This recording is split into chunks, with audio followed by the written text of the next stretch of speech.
일 에너지 정리라고 하는 것은 어떤 개에 일을 함으로써 에너지를 전달할 수 있다는 것입니다. 어떤 개가 이렇게 있고요. 외부로부터 플러스 1 혹은 마이너스 1을 통해서 에너지를 전달하게 됩니다. 그렇게 돼서 내부의 총 에너지는 변화하게 됩니다.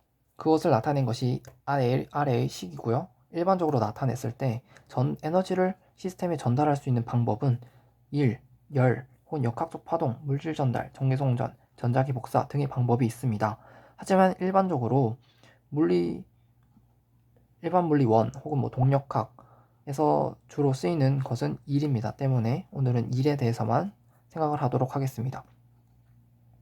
아무튼 일을 통해서 시스템 내부에 에너지를 전달할 수 있고 그 결과 에너지는 변화한다라는 것입니다. 그리고 개가 가질 수 있는 에너지는 세 가지 형태가 있습니다. 운동 에너지, 위치 에너지, 내부 에너지. 이 하나의 식을 가지고 모든 것을 생각할 수가 있습니다. 외부로부터의 상호작용이 없어서 내부 에너지가 보존되는 경우를 고립계라고 합니다. 반대로 외부로부터의 상호작용이 일어나서 에너지 전달이 일어나는 경우를 비고립계라고 합니다. 역학적 에너지 보존에 대해서 알아보도록 하겠습니다. 이 역학적 에너지는 비보존력이 작용하지 않는 고립계에서 보존됩니다. 일단 고립계라고 했으므로 이 우변은 모두 제로가 됩니다. 따라서 이렇게 우변이 제로가 되고요. 비보존력, 대표적으로 마찰력이 있는데요. 마찰력이 존재하는 경우에는 마찰로 인한 열이 발생하고 그 열은 내부 에너지로 저장이 되게 됩니다. 따라서 비보존력, 마찰력이 없는 그런 상황에서는 내부 에너지가 변화하지 않게 됩니다. 따라서 시스템의 총 에너지 변화량은 운동 에너지 변화량 또는 그리고 위치 에너지 변화량으로 나타나게 되고 이것은 변화하지 않는다 때문에 역학적 에너지는 보존된다라고 할 수가 있습니다. 반대로 비보존력이 작용해서 역학적 에너지가 보존되지 않는 예를 생각할 수가 있는데요. 이렇게 경사진 판 위에 물체 A가 있고 처음 속도가 0이다. 그리고 이 물체를 올렸다가 놨을 때를 상상해 보도록 하겠습니다. 이때는 물체 A와 B 그리고 중력만이 존재하기 때문에 중력과 마찰력, 외부로부터의 어떤 힘은 이렇게 놓고 나서는 어떤 손이 빠지기 때문에 고립계라고 생각을 할 수가 있습니다. 보존력은 중력이 있고요. 비보존력으로 마찰력이 있습니다. 이 마찰력은 아까 말했듯이 열을 통해서 A와 B의 내부 에너지로 저장되게 됩니다. A와 B의 표면, 이 표면에 열로서 내부 에너지로 저장되게 됩니다. 즉 외부로부터의 힘은 없기 때문에 고립계이기 때문에 우변은 0이 되고요. 총 에너지 변화량은 결국엔 0이 됩니다.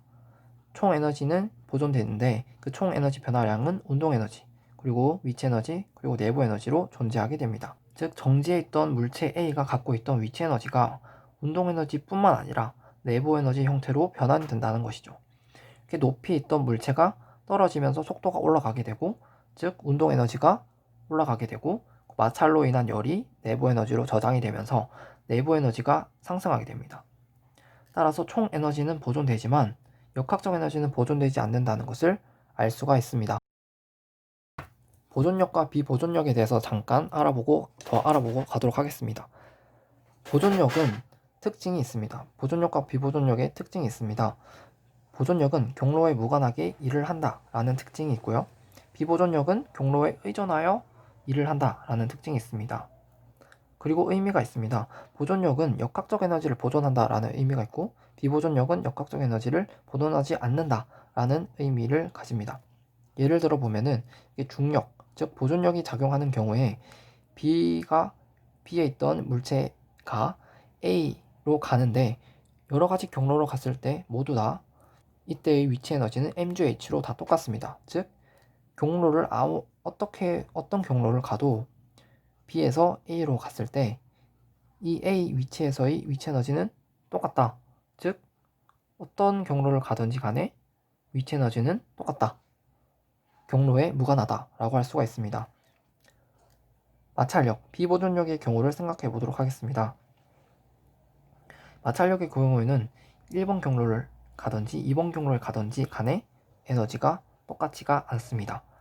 1번 경로 더 짧기 때문에 지우개로 1번 경로를 갔을 때랑 2번 경로를 갔을 때 2번 경로로 갔을 때가 더 길기 때문에 지우개 가루가 더 많이 나고 지우개가 더 뜨거워져 있을 것입니다. 따라서 똑같은 위치로 가는데 경로가 달라짐에 따라서 일이 달라집니다. 따라서 경로에 의존한다 라고 할 수가 있습니다. 이 밑의 식들을 살펴보도록 하겠습니다. 가의 경우에는 중력은 개 아닌 물체 공과 땅 사이에서 작용하는 힘입니다. 따라서 외력으로 인한 힘이 아니기 때문에 우변은 모두 0이 됩니다. 외부로부터의 힘, 일은 없기 때문에 0이 되고 마찰력이 없어 이 내부 에너지 증가는 없게 됩니다. 따라서 역학적 에너지는 보존된다고 할 수가 있습니다. 나의 경우에는 외부로부터의 힘이 있습니다. 이렇게 손으로 이렇게 막 잡아당겼다고 생각했기 때문에 외부로부터의 일은 있고 그로 인한 마찰로 인한 내부 에너지 증가는 있습니다. 또 위치 에너지는 똑같은 높이에서 이루어지기 때문에 위치 에너지 변화량은 없다고 볼 수가 있습니다. 그리고 처음 속도는 있었는데 나중 속도가 제로가 됐으므로 운동 에너지는 감소했다고 볼 수 있습니다. 그리고 운동 에너지 정리를 또 아까의 그 식으로부터 생각을 할 수가 있는데요. 운동 에너지 정리는 외력이 물체의 한 일은 에너지가 다른 형태로 저장되지 않는 한 운동 에너지 변화와 같다는 것입니다. 아까 그 식으로부터 불러오면은 외력으로부터의 한 일은 다른 형태로 에너지가 저장되지 않는 한 다른 형태의 에너지는 모두 제로가 되고 운동 에너지 변화와 같다라는 것입니다. 아까 그 식으로부터 운동 에너지 정리를 유도할 수가 있는 것을 볼 수가 있습니다. 이제 마지막으로 여러 가지 예를 통해서 그 식으로부터 에너지를 살펴보도록 하겠습니다. 공과 땅을 개로 잡았을 때 땅과 공이 있는데 외부로부터의 손이 공을 들어 올렸습니다. 그때는 외부로부터 일을 했으므로 비고립계이고 때문에 우변은 W가 살아있습니다. 그리고 마찰력으로 인한 내부 에너지 증가는 없기 때문에 0이 되고 운동 에너지, 초기 속도 제로, 나중 속도 제로이기 때문에 속도 변화는 없다. 때문에 운동 에너지는 제로가 됐다. 라고 볼 수가 있습니다. 즉, 위치 에너지, 그러니까 외부로부터의 한 일은 위치 에너지 증가로 고스란히 같다는 것을 알 수가 있습니다. 이제 반대로 그 올라갔던 물체가 중력으로 인해서 자연스럽게 떨어지는 것을 상상해 보도록 하겠습니다. 초기 속도는 제로고 나중 속도는 0이 아닌 어떤 속력이 있다고 하겠습니다. 이때 외력은 없습니다. 둘 사이에 내력인 중력만 작용하고요.